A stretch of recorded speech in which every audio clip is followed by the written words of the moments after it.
মানুষের ঈমান বেশি হবে পাপ তখন কম হবে, আর যখন মানুষের ঈমান কমে যাবে তখন মানুষের পাপ বেড়ে যাবে।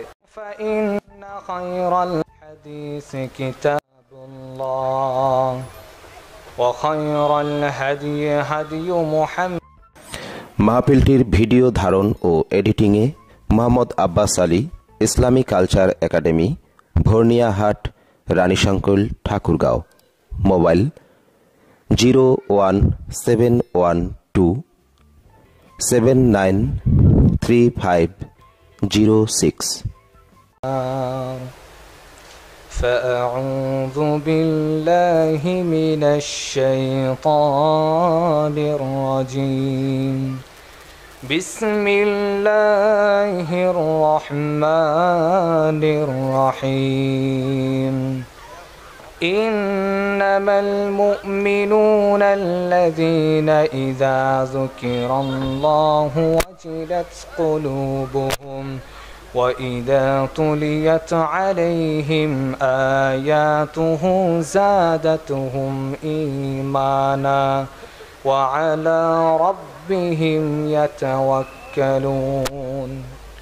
وقال النبي صلى الله عليه وسلم في الحديث عن أبي أمامة رضي الله تعالى عنه قال قال رسول الله صلى الله عليه وسلم يقول وعدني ربي أن يدخل الجنة من أمتي 70,000 لا حساب عليهم ولا عذاب مع كل 1000 70,000 وثلاث حصيات من حصيات ربي رواه الترمذي بسند صحيح.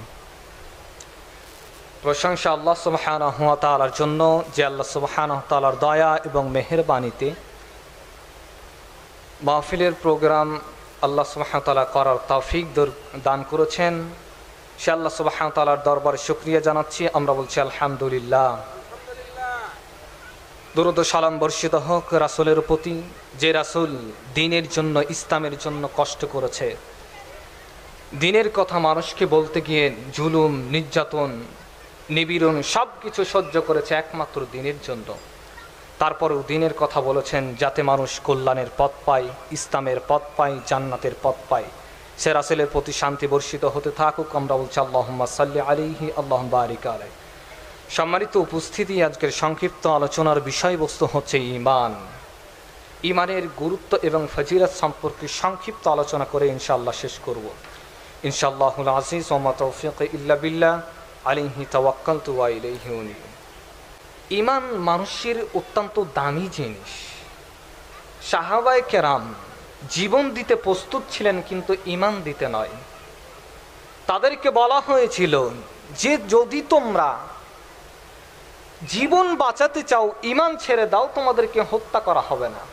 সাহাবীরা বলেছে আমরা জীবন দিতে প্রস্তুত, কিন্তু কোশ্চিনকালেও ঈমান দিতে নয়।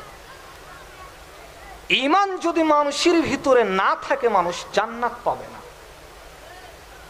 যার ভিতরে ঈমান আছে সেই ব্যক্তি জান্নাতে যাবে। জান্নাতে যাওয়ার যতগুলি কারণ রয়েছে, তার সব থেকে সর্বপ্রথম কারণ হচ্ছে ঈমান। ঈমান যার নাই সে জান্নাতে যাবে না। কারণ ঈমান দিয়ে আল্লাহ সুবহানাহু ওয়া তাআলা জান্নাত দিতে চায়। ঈমানের কারণে আল্লাহ সুবহানাহু ওয়া তাআলা মানুষকে রিজিক দিবেন, সম্মান বাড়িয়ে দিবেন। ঈমানের কারণে আল্লাহ সুবহানাহু ওয়া তাআলা মর্যাদাকেও বাড়িয়ে দিবেন, একমাত্র ঈমানের কারণে।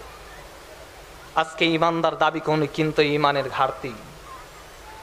ঈমান যদি মানুষের পাকাপোক্ত হয়ে যায়, যখন মানুষের ঈমান বেশি হবে পাপ তখন কম হবে, আর যখন মানুষের ঈমান কমে যাবে তখন মানুষের পাপ বেড়ে যাবে। কারণ পাপ ঠেকার অন্যতম আরেকটি মাধ্যম হচ্ছে ঈমান। সাহাবায়ে কেরাম ঈমানের বলে এতটাই মজবুত ছিলেন যার কারণে পাপ তাদের কাছে আসতে পারতো না। কিন্তু আমরা পাপ করতেছি কেন? কারণ আমাদের ঈমানটা দুর্বল। যুব সমাজ পাপে ডুবে আছে কেন? কারণ ঈমানটা দুর্বল। ঈমান যদি শক্তিশালী হয় তাহলে মানুষ পাপ থেকে বাঁচতে পারবে। সম্মানিত উপস্থিতি, আল্লাহ সুবহানাহু ওয়া তাআলা ঈমানদারের কিছু গুণ উল্লেখ করে বলছেন সূরা আনফাল। আল্লাহ সুবহানাহু ওয়া তাআলা 2, 3, 4, 5 নম্বর আয়াত এই 2-3টা আয়াতে আল্লাহ সুবহানাহু ওয়া তাআলা গুরুত্বপূর্ণ কিছু কথা বলেছেন ঈমানদারের গুণ সম্পর্কে।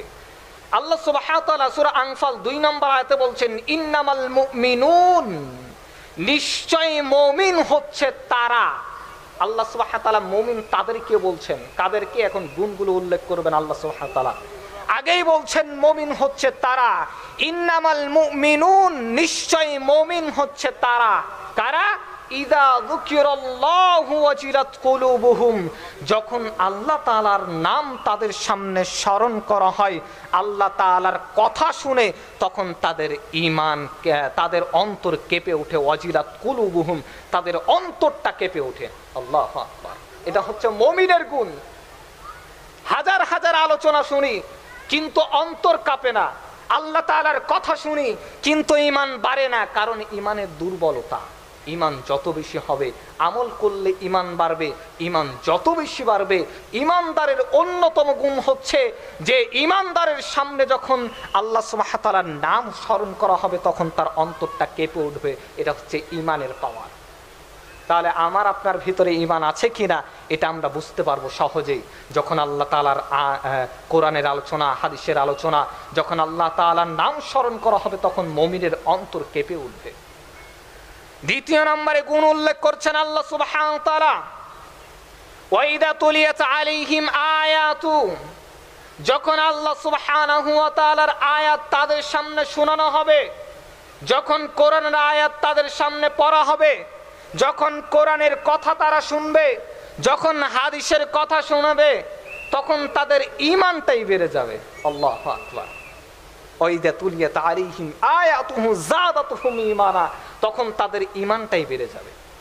তাহলে ঈমানদারের অন্যতম আরেকটি গুণ হচ্ছে কোরআন আলোচনা যত শুনবে তত ঈমান বাড়বে। কিন্তু যুব সমাজের ঈমান কমে গেছে কেন? কারণ তারা কোরআনের আলোচনা শুনে না, গান বাজনায় মত্ত আছে। যদি আমরা কোরআনের আলোচনা যত বেশি শুনবো, আমল যত বেশি করব, তত বেশি আমাদের ঈমান বাড়বে। আল্লাহ সুবহানাহু ওয়া তাআলা বলছেন তৃতীয় নম্বরে মুমিনদের গুণ হচ্ছে ওয়ালা রাব্বিহিম ইয়াতাওয়াক্কালুন, এবং মুমিনগণ সর্বদাই ভরসা করে একমাত্র তাদের রবের প্রতি, আল্লাহ তাআলার উপর ভরসা করে। যদি মানুষ আল্লাহ তাআলার প্রতি ভরসা করে, আল্লাহ সুবহানাহু ওয়া তাআলা মানুষকে এমন ভাবে রিজিক দিবেন যেমন ভাবে পাখিকে রিজিক দেওয়া হয়। পাখিকে কিভাবে দেয়? পাখির রাত্রেবেলায় কোনো রিজিক সঞ্চয় করে রাখে না, জমা করে রাখে না যে সকালে খাবে। সে সকালবেলায় খালি পেটে বের হয় কিন্তু সন্ধ্যাবেলায় ফিরে ভরা পেটে। যে মানুষটা আল্লাহ তাআলার প্রতি ভরসা করবে, আল্লাহ সুবহানাহু ওয়া তাআলা পাখিকে যেমন তার রিজিকের সঞ্চয় ছিল না কিন্তু তাকে রিজিক দিয়েছেন, আল্লাহ সুবহানাহু ওয়া তাআলা ওই মানুষকে ওভাবেই রিজিক দিবেন যেইভাবে পাখিকে দিয়েছেন। কোন সঞ্চয় যদি রিজিক না থাকে তবু আল্লাহ সুবহানাহু ওয়া তাআলা ওই মানুষকে রিজিক প্রদান করবে যদি মানুষ আল্লাহ সুবহানাহু ওয়া তাআলার প্রতি ভরসা করে। এটা হচ্ছে মুমিনদের 3 নম্বর গুণ। 4 নম্বর গুণ আল্লাহ সুবহানাহু ওয়া তাআলা বলছেন আল্লাযীনা ইয়ুকিমুনাস সালাহ, তাদের 4 নম্বর গুণ হচ্ছে মুমিনগণ সালাত কায়েম করবে। সমাজে যত অন্যায় এবং পাপ হয় তার বিশেষ করে হচ্ছে 2টা কারণ। এক, ঈমানের দুর্বলতা। ঈমান যখন মানুষের দুর্বল হয়ে যাবে তখন মানুষ পাপ করছে এটা বুঝতে পারবে না, এটা পাপ মনে করবে না, কারণ ঈমানের দুর্বলতা।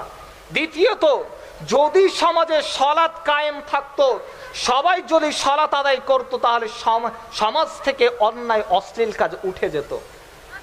তার প্রমাণ আল্লাহ সুবহানাহু ওয়া তাআলা সূরা আনকাবুতের 45 নম্বর আয়াতে বলছেন ইন্নাস সালাতা তানহা আনিল ফাহশাই ওয়াল মুনকার, নিশ্চয় সালাত নামাজ মানুষকে অন্যায়, অশ্লীল, অসভ্য কাজ থেকে, পাপের কাজ থেকে বিরত রাখে। সমাজে অন্যায় কমে যেত যদি মানুষের ঈমানের পাওয়ার থাকতো। সমাজে অন্যায় কমে যেত যদি মানুষ সালাত আদায় করত। যারা সালাত আদায় করে তারা এতটা পাপ কাজ করে না, যদিও শয়তানের চক্রান্তে পাপ হয়ে যায় মানুষের, কারণ শয়তান তো সর্বদাই মানুষকে কুমন্ত্রণা দিতে থাকে। আদমকে শয়তান যখন আল্লাহ সুবহানাহু ওয়া তাআলা যখন আদমকে সেজদা করতে বললেন শয়তানকে, শয়তান বলছে খলাকতাহু মিন নার ওয়া খলাকতাহু মিন তিন, আরে আমি হচ্ছে আগুনের তৈরি, আদম তো মাটির তৈরি, ওকে আমি সেজদা করব কেন? ও যে আগুনের তৈরি এই নিয়ে সে অহংকার করেছে। তার অহংকার করার ভিতরে দুইটা কথা বোঝা যায়। এক, সে বুঝাতে যাচ্ছে যে আগুন সর্বদাই ওপরে উঠে মাটির নিচে থাকে, অতএব মাটির থেকে আমি উত্তম, আদমের থেকে আমি উত্তম, আদমকে আমি সেজদা করব না। দ্বিতীয়ত তার ভাষা ছিল এমন, সে আরেকটা কথা বুঝাতে চেয়েছে যে যখন আগুন জ্বলে তখন অন্ধকার থাকে না, কিন্তু মাটির ভিতরে কোনো আলো নেই, অতএব আদমের থেকে আমি উত্তম, আদমকে আমি সেজদা করব না। আল্লাহ সুবহানাহু ওয়া তাআলা তখন তাকে অভিশাপ করে শয়তান করে দিয়েছেন, চিরকালের মতো সে জাহান্নামে যাবে। তখন সে বলল, আল্লাহ জাহান্নামে তো যাবই, কিন্তু আমাকে আপনার কাছে দুইটা ফরিয়াদ আছে। এক, আমাকে কিয়ামত পর্যন্ত হায়াত দেন। দ্বিতীয়ত, আমি মানুষের জন্য আদম সন্তানের রগে রগে পৌঁছাতে পারি, এই শক্তি, এই ক্ষমতা আমাকে দেন। আল্লাহ বললেন, যা দিলাম তোকে। শয়তান বলল যে আপনার মুমিন বান্দাকে সামনে থেকে, পিছন থেকে, ডান থেকে, বাম থেকে, চারিদিক থেকে আমি বিভ্রান্ত করব। বিভ্রান্তর কবলে আজকে পড়ে গেছি আমরা, শয়তানের চক্রান্তর পিছনে পড়ে গেছি, কারণ ঈমান দুর্বল হয়ে গেছে, আমরা সালাত আদায় করছি না। বলছিলাম মুমিনের 4 নম্বর গুণ হচ্ছে আল্লাযীনা ইকিমুনাস সালাহ, মুমিনগণ সর্বদাই সালাত কায়েম করবে। সালাত ছাড়া কেউ মুসলিম দাবি করতে পারে না। মুসলিম এবং কাফেরের ভিতরে পার্থক্য হচ্ছে সালাত। মান তারাকা সালাতা মুতাআম্মিদান ফাকাদ কাফারা, যে ব্যক্তি ইচ্ছাকৃতভাবে সালাত ছেড়ে দিল, রাসূল বলছেন সে কাফের হয়ে গেল। সালাত এত বড় ইবাদত, রাসূল সাল্লাল্লাহু আলাইহি ওয়াসাল্লাম বলছেন আউয়ালু মা ইউহাসাবু বিল আবদি ইয়াউমাল কিয়ামাতিস সালাহ, কিয়ামতের মাঠে সর্বপ্রথম মানুষের হিসাব নেওয়া হবে সালাতের। ফাইন সালাহাত সালাহা লাহু সাইরু আমালি, যদি মানুষের সালাতের হিসাব সঠিক হয়, শুদ্ধ হয়, তাহলে যত আমল রয়েছে সমস্ত আমল কিয়ামতের মাঠে গ্রহণযোগ্য হয়ে যাবে। ওয়াইন ফাসাদাত ফাসাদা সাইরু আমালি, আর যদি মানুষের সালাতের হিসাব সঠিক না হয়, শুদ্ধ না হয়, সালাতের হিসাবে ভুল দেখা যায়, তাহলে মানুষের যত আমল রয়েছে কোনো আমল কিয়ামতের মাঠে টিকবে না, সমস্ত আমল বরবাদ হয়ে যাবে। এটা হচ্ছে সালাতের পাওয়ার। সালাত আদায় করেননি, কোনো আমল টিকবে না। বড় বড় বিল্ডিং তৈরি করে দিয়েছেন মসজিদের, কোনো আমল টিকবে না। কেন টিকবে না? কারণ সালাত আদায় করেননি। সালাত আদায় যখন আপনি করবেন তখন আপনার সমস্ত আমল টিকে যাবে। তাহলে বোঝা যাচ্ছে সালাত আদায় করলে মানুষ অন্যায় থেকে বাঁচতে পারে। সালাত আদায় করলে মানুষ কিয়ামতের মাঠে তার আমলের গ্রহণযোগ্যতা পাবে। সালাত আদায় করলে মানুষ মুসলিম হিসাবে থাকবে, সালাত আদায় না করলে মুসলিম হিসাবে থাকতে পারবে না। এই জন্য সম্মানিত উপস্থিতি, সালাত আদায় অবশ্যই করতেই হবে। মুসলিমের জন্য আল্লাহ সুবহানাহু ওয়া তাআলা ঈমানের পরে সর্বপ্রথম যেই ইবাদতকে ফরজ করেছে, সেই ইবাদতের নাম হচ্ছে নামাজ, সালাত। রাসূল বলছেন বুনিয়াল ইসলামু আলা খামসিন, ইসলামের স্তম্ভ 5টি। তার 1 নম্বর হচ্ছে শাহাদাতু আল্লা ইলাহা ইল্লাল্লাহ ওয়া আন্না মুহাম্মাদুর রাসূলুল্লাহ, সাক্ষ্য দেওয়া আল্লাহ ব্যতীত কোনো মাবুদ নেই, মুহাম্মদ সাল্লাল্লাহু আলাইহি সাল্লাম আল্লাহ তাআলার রাসূল, এটা সাক্ষ্য দেওয়া। এর পরে ওয়া ইকামিস সালাহ, সালাত কায়েম করা। ঈমানের পরেই সালাত। ঈমান এনেছেন আপনি মুসলিম, এর পরেই যে ইবাদত মানুষের জীবনে নেমে আছে সেই নামাজ, সেই ইবাদতটা হচ্ছে নামাজ, সালাত। মানুষের জীবনে যত তাড়াতাড়ি সালাত নেমে আসে তত তাড়াতাড়ি অন্য ইবাদত নেমে আসে না।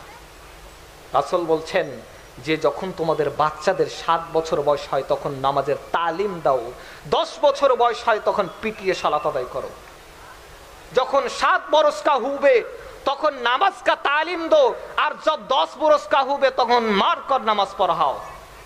7 বছর হয়েছে তখন নামাজের তালিম দাও, 10 বছর হয়েছে তখন পিটিয়ে নামাজ পড়াও।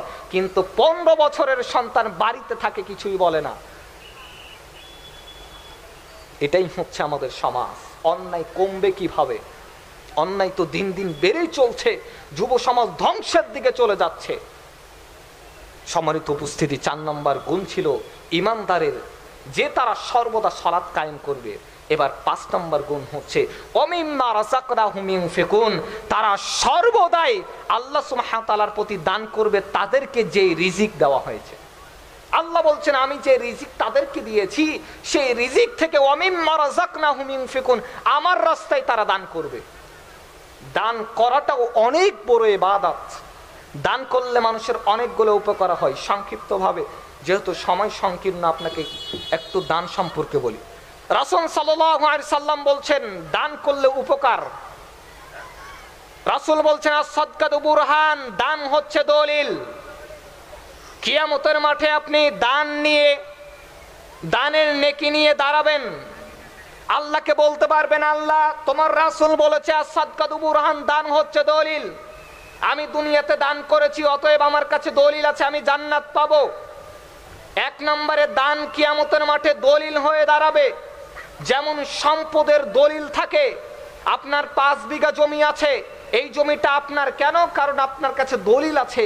আপনি কিয়ামতের মাঠে জান্নাত পাবেন কেন? কারণ আপনি দান করেছেন, দান আপনার কাছে দলিল আছে। 2 নম্বরে রাসূল সাল্লাল্লাহু আলাইহি সাল্লাম বলছেন আস-সাদকাতু তারাকদুল বালা, যদি মানুষ দান সাদকা করে তাহলে মানুষের বালা মুসিবত দূর হয়ে যাবে। যে কোনো বিপদ আপদে দান করেছেন, বিপদ আপদ আল্লাহ সুবহানাহু ওয়া তাআলা দূর করে দিবে। এই জন্য বেশি বেশি দান করবেন, তাহলে ইনশাআল্লাহ আল্লাহ সুবহানাহু ওয়া তাআলা আপনাকে যে কোনো বিপদ আপদ থেকে হেফাজত করবে। রাসূল সাল্লাল্লাহু আলাইহি সাল্লাম বলছেন আল্লাহ সুবহানাহু ওয়া তাআলা আদম সন্তানকে বলেন আনফিক ইয়া ইবনে আদম, হে আদম সন্তান, উনফিক আলাইকা, তুমি আমার পথে দান করো, আমি তোমাকে দান করব।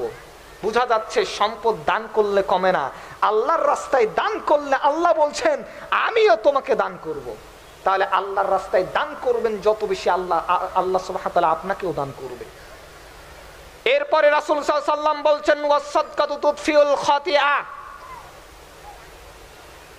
মানুষের পাপকে ওইভাবে মিটিয়ে দেওয়া হয়, দান মানুষের পাপকে ওইভাবে মিটিয়ে দেয় কামা ইতফিউল মাউ মিনান নার, যেইভাবে জ্বলন্ত আগুনে পানি ঢাললে আগুন নিভে যায়, মানুষ যদি দান করে মানুষের পাপও ওইভাবে মিটে যায়। আল্লাহু আকবার। দান করার ফজিলত দেখছেন। এরপরেও দান করলে আপনি কবরের শাস্তি থেকে মুক্তি পেয়ে যাবেন। দান করলে কিয়ামতের মাঠে আরশের ছায়া পাবেন। দান করলে কিয়ামতের মাঠে মুমিন ব্যক্তি তার দানের ছায়ার নিচে থাকবে। দান করলে অনেক উপকার। বলছিলাম মুমিনের 5 নম্বর গুণ হচ্ছে আল্লাহ তাআলা তাদেরকে যেই রিজিক দিয়েছেন এই রিজিক থেকে আল্লাহর প্রতি দান করে। বলছিলাম ঈমানদারের গুণ। আল্লাহ সুবহানাহু ওয়া তাআলা এরপরে বলছেন, এর পরের আয়াতে উলাইকা হুমুল মুমিনুন, এই 5টা গুণ যার ভিতরে আছে আল্লাহ বলছেন উলাইকা হুমুল মুমিনুন, ওই সমস্ত মানুষটাই হচ্ছে প্রকৃত মুমিন, তারাই ঈমানদার। প্রকৃত ঈমানদার তারাই। তাদের জন্য 3টা পুরস্কার রয়েছে। আল্লাহ সুবহানাহু ওয়া তাআলা বলছেন লাহুম দারাজাতুন ইনদা রাব্বিহিম, তাদের 1 নম্বর পুরস্কার রয়েছে, তাদের রবের পক্ষ থেকে তাদের জন্য মর্যাদা রয়েছে, সম্মান রয়েছে। 1 নম্বর তাদের পুরস্কার হচ্ছে তাদের জন্য মর্যাদা রয়েছে, সম্মান রয়েছে। 1 নম্বর পুরস্কার যাদের ভিতরে 5টি গুণ থাকবে। 2 নম্বরে ওয়া মাগফিরাতুন, এবং তাদের জন্য তাদের রবের পক্ষ থেকে ক্ষমা রয়েছে। আল্লাহু আকবার। আল্লাহ বলছেন এই 5টা গুণ তুমি ধারণ করো, তাহলে তোমার পাপও আল্লাহ তাআলা ক্ষমা করে দিবে, তোমাকে সম্মানিতও করবে, মর্যাদা দিয়ে সম্মানিত করবে এবং তোমার পাপ ক্ষমা করে দিবে। 3 নম্বরে আল্লাহ সুবহানাহু ওয়া তাআলা বলছেন ওয়া রিজকুন কারীম, এবং তোমাকে সম্মানজনক রিজিক প্রদান করবে। আল্লাহু আকবার।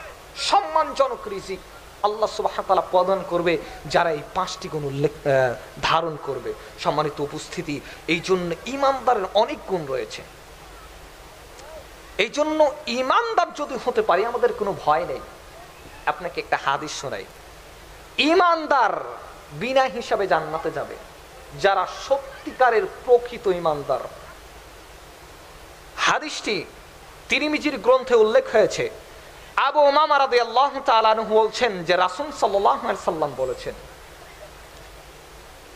ওয়াদানি রব্বি রাসূল সাল্লাল্লাহু আলাইহি ওয়াসাল্লাম বলছেন, ওয়াদানি রব্বি, আমার প্রতিপালক আমার সাথে ওয়াদা করেছে, আমার স্রষ্টা আমার সাথে ওয়াদা করেছে, আমার রব আমার সাথে ওয়াদা করেছে, আইয়ুদখিলাল জান্নাতা মিন উম্মতি ৭০ আলফান, আমার উম্মতের মধ্য থেকে ৭০,০০০ মানুষকে তিনি বিনা হিসাবে জান্নাত প্রদান করবে।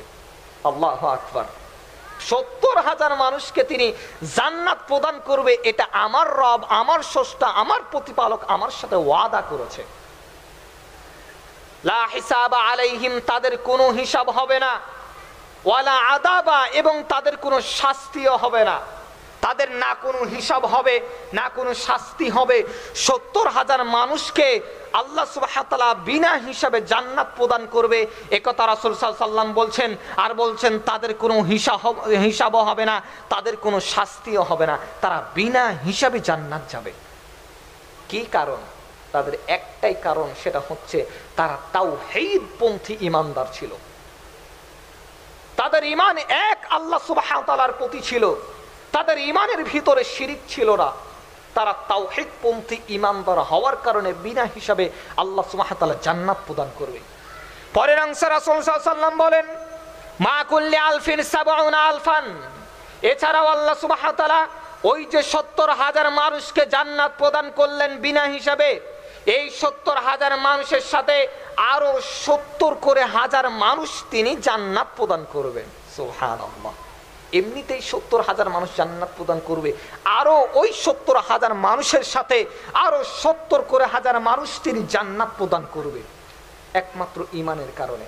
এর পরের অংশে রাসূল সাল্লাল্লাহু আলাইহি সাল্লাম বলছেন, ওয়াসালাসু হাসায়াতিন মিন হাসায়াতি রাব্বি, আমার রব, আমার স্রষ্টা, আমার প্রতিপালক আরো ৩ অঞ্জলি মানুষ, ৩ খাবল মানুষকে তিনি জাহান্নাম থেকে উঠিয়ে জান্নাত প্রদান করবেন। সুবহানাল্লাহ। তাহলে তো আমরা যদি ঈমানদার হয়ে থাকি জান্নাতের আশা করতেই পারি। আল্লাহ তুমি আমাদেরকে জান্নাত পাওয়ার তৌফিক দান করো, আমরা বলছি আল্লাহুম্মা আমিন। তাহলে বোঝা যাচ্ছে যে ৭০,০০০ মানুষকে তিনি জান্নাত প্রদান করবে ঈমানের কারণে, আরো ৭০ করে হাজার মানুষ তিনি জান্নাত প্রদান করবে ঈমানের কারণে, ৩ অঞ্জলি মানুষ, ৩ খাবল মানুষকে তিনি জান্নাত প্রদান করবে জাহান্নাম থেকে উঠিয়ে। এটা হচ্ছে ঈমানের কারণে। আল্লাহর খাবল, আল্লাহর অঞ্জলি কিন্তু ছোট না। আল্লাহ সুবহানাহু ওয়া তাআলা যদি চান এক অঞ্জলিতে গোটা জাহান্নামীদেরকে উঠিয়ে জান্নাত দিয়ে দিতে পারে। এখন আপনি মনে করবেন তাহলে এক অঞ্জলিতে যদি গোটা পৃথিবীর মানুষ জাহান্নাম থেকে উঠে যায়, তাহলে হিন্দু, খ্রিস্টান, মুসলিম সবাই তো উঠে যাবে। কিন্তু ঈমান যার ভিতরে নাই সে উঠার সৌভাগ্য পাবে না। সেই ব্যক্তি অঞ্জলিতে উঠবে, খাবলে উঠবে, জান্নাত যাবে যার ভিতরে ঈমান রয়েছে। ঈমান ছাড়া জান্নাতে যাওয়ার সৌভাগ্য হবে না। কিন্তু আমরা মুমিন দাবি করি। সম্মানিত উপস্থিতি, সময় সংকীর্ণ, অনেক আলোচনা রয়েছে, আপনাকে ঈমানের গুরুত্ব বুঝাচ্ছি। আল্লাহ সুবহানাহু ওয়া তাআলা বলছেন সূরা বাকারার ৮ নম্বর আয়াত, আল্লাহ বলছেন ওয়ামিনান নাস, এক শ্রেণীর মানুষ আছে, ওয়ামিনান নাস, এক শ্রেণীর মানুষ আছে, মাইয়াকুলু, যারা বলে আমান্না বিল্লাহ, আমরা ঈমান আনলাম আল্লাহ সুবহানাহু ওয়া তাআলার প্রতি, ওয়াবিল ইয়াউমিল আখির, এবং আখিরাতের প্রতি। অথচ আল্লাহ তাআলা বলছেন ওয়ামা হুম বিমুমিনিন, ওই সমস্ত মানুষরা মুমিন নয়। তাহলে বোঝা যাচ্ছে মানুষ যদি দাবি করে আমি ঈমানদার, তাহলে ঈমানদার হবে না। আল্লাহ বলছেন দাবিতে ঈমানদার চলবে না, প্রকৃত ঈমানদার হতে হবে। সম্মানিত উপস্থিতি, আপনাকে ঈমানের গুরুত্ব বোঝাচ্ছিলাম। অনেক আলোচনা রয়েছে, আপনাকে এবার সংক্ষিপ্তভাবে একটা জিনিস বুঝাবো, সেটা হচ্ছে কিয়ামতের মাঠে মানুষকে সরাসরি জাহান্নামে দেওয়া হবে না। যত বড় পাপী হোক, তাকে তার আমল সম্পর্কে অবহিত করবেন, জানাবেন, এরপরে জাহান্নামে দেওয়া হবে। এখন আপনি কি আমল করেছেন এটা আপনাকে জানানো হবে 4টা পদ্ধতিতে কিয়ামতের মাঠে। আল্লাহ সুবহানাহু ওয়া তাআলা 1 নম্বর পদ্ধতি উল্লেখ করছেন সূরা জিলজার 4 নম্বর আয়াত। কিয়ামতের মাঠে মানুষ যা করেছে সবকিছুর খবর মাটি বলবে। আল্লাহ সুবহানাহু ওয়া তাআলা বলেন ইয়াউমা ইদিন তুহাদ্দিসু আখবারাহা, মানুষ দুনিয়াতে যা কিছু করতেছে সব কিছুর খবর কিয়ামতের মাঠে তার বৃত্তান্ত বর্ণনা করে দিবে। তাহলে 1 নম্বর পদ্ধতি হচ্ছে মানুষ তার আমল সম্পর্কে জানতে পারবে মাটি বলবে তখন। 2 নম্বর পদ্ধতি, মানুষের আমল সম্পর্কে মানুষকে দেখানো হবে। মানুষ কি আমল করেছে মানুষ দেখতে পাবে। আল্লাহ সুবহানাহু ওয়া তাআলা বলেন সূরা জিলজাল 7 এবং 8 নম্বর আয়াত, ফামান ইয়ামাল মিসকালা দাররাতিন খায়রান ইয়ারা ওয়া মান ইয়ামাল মিসকালা দাররাতিন শাররান ইয়ারা। আল্লাহ সুবহানাহু ওয়া তাআলা বলেন, কেউ যদি দুনিয়াতে বিন্দু পরিমাণ নেক আমল করে থাকে কিয়ামতের মাঠে দেখতে পাবে, আবার কেউ যদি দুনিয়াতে বিন্দু পরিমাণ বদ আমল করে থাকে সেটাও কিয়ামতের মাঠে দেখতে পাবে। তাহলে আপনার আমল আপনি কিয়ামতের মাঠে বুঝতে পারবেন কি আমল করেছেন দুনিয়াতে। আপনি যদিও ভুলে যান কিন্তু কিয়ামতের মাঠে আপনি দেখলেই স্মরণ হয়ে যাবে। 1 নম্বরে মাটি আপনার কর্ম সম্পর্কে বলবে কিয়ামতের মাঠে। 2 নম্বরে আপনার কর্ম আপনাকে দেখানো হবে।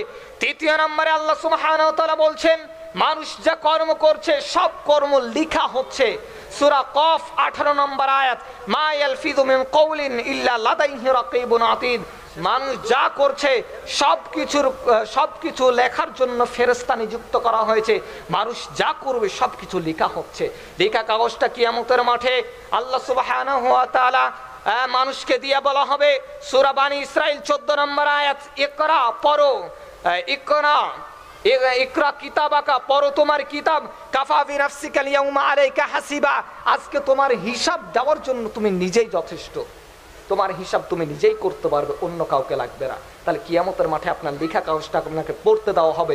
আপনি পড়বেন আর বলবেন, সূরা কাহাফ 49 নম্বর আয়াত, আপনি বলবেন ওয়া ইয়াকুলুনা ইয়া লাইতানা মা লিহাদাল কিতাব, আরে কি একটি আশ্চর্য ধরনের কিতাব, লা ইউগাদিরু সাগীরাতান ওয়ালা কাবীরাতান ইল্লা আহসাহা, যেখানে ছোট কথা বড় কথা জীবনের প্রত্যেকটা কথাই লেখা রয়েছে।